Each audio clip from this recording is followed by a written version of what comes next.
When you think of greatness, one name always rises to the top: Cristiano Ronaldo.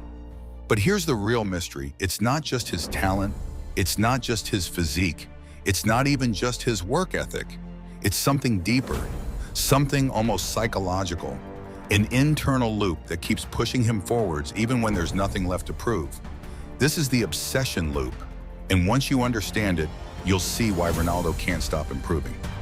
Most people think motivation is the key to success, but motivation is unreliable. It comes and goes. It depends on how you feel. Ronaldo doesn't rely on motivation. He operates on something far more powerful: conditioning. His brain has been trained to associate improvement with identity, not effort. For him, getting better isn't something he chooses to do. It's something he has to do. It's who he is. This loop starts with a simple but dangerous idea: I am not enough yet. For most people, that thought creates insecurity, but for Ronaldo, it creates fuel. Every goal he scores, every trophy he wins doesn't close the gap, it expands it. Because the moment he achieves something, his brain immediately resets the standard. What was once extraordinary becomes normal, and what is normal becomes unacceptable. That's the first stage of the obsession loop: baseline destruction. Ronaldo doesn't celebrate success the way most people do. He acknowledges it, but he doesn't stay there. His mind quickly asks, what's next? What's better? What's higher? This prevents a complacency, the silent killer of greatness. While others relax after winning, Ronaldo rewires his expectations. The second stage is micro-obsession. Ronaldo doesn't just train harder, he trains smarter, and more specifically than almost anyone else. He obsesses over details most people ignore: the angle of his foot when striking the ball, the timing of his jump, the positioning of his body in the air, even the way he lands to avoid injury.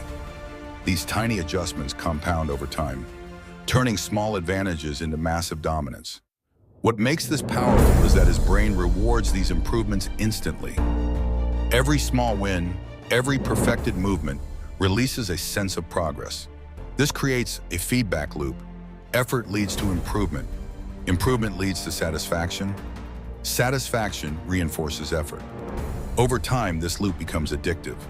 And that's where it gets interesting. Because Ronaldo isn't just disciplined, he's neurologically hooked on progress. His brain craves it the same way others crave comfort. While most people seek rest after effort, Ronaldo seeks more effort after progress. Improvement itself becomes a reward. The third stage is visualization. Before Ronaldo steps onto the pitch, the game has already happened in his mind. He doesn't just imagine scoring, he simulates entire scenarios. The movement of defenders, the trajectory of the ball, the timing of his runs. This mental rehearsal reduces uncertainty, and when the moment comes, it feels familiar. This gives him a massive advantage under pressure. While others react, Ronaldo executes, because in his mind, he's already done it hundreds of times. Pressure doesn't feel like chaos to him, it feels like repetition. Then comes the fourth stage: emotional control. The obsession loop only works if emotions don't break it. Ronaldo has mastered the ability to detach from distractions, criticism, even failure. When he misses a chance, he doesn't spiral, he recalibrates. When he's criticized, he doesn't defend, he converts that energy into focus. This doesn't mean he doesn't feel emotions. It means he doesn't let them interrupt the loop. His mind quickly returns to the process. Improve, adjust, execute, over and over again. The fifth stage is identity locking. At some point, Ronaldo stopped chasing success and started protecting identity. He doesn't train to become great, he trains because he already believes he is great. And that belief comes with a responsibility: to act in alignment with it every single day. This is why consistency becomes automatic. When your actions match your identity, discipline is no longer a struggle, it's a requirement. Skipping training isn't just laziness, it's a violation of who you are. And Ronaldo doesn't allow that. Now here's the hidden cost of the obsession loop: it never turns off. While it creates excellence, it also creates restlessness.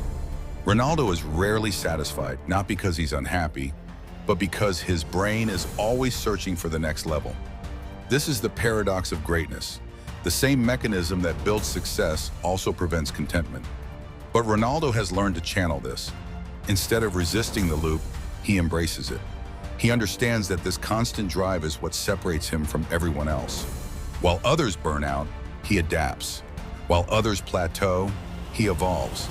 And this is why age hasn't slowed him down the way people expected. Because his edge was never just physical, it was mental. His body follows the commands of a mind that refuses to settle. Even as his physical abilities change, his obsession finds new ways to express itself. Smarter positioning, better timing, more efficient movement. The obsession loop evolves with him. Now think about this. What if the real difference between average and elite isn't talent, but the ability to stay in this loop, to constantly reset your standards, to find satisfaction in improvement, to detach from outcomes and focus on process? Because anyone can work hard for a short period of time, but very few can make improvement addictive. Very few can train their brain to crave growth instead of comfort. That's what Ronaldo has done. He turned discipline into instinct. He turned effort into identity. He turned improvement into addiction. And once you reach that point, stopping is no longer an option. That's the obsession loop. And that's why Cristiano Ronaldo can't stop improving. If you enjoyed this, don't forget to like and subscribe to Mind Mysteries.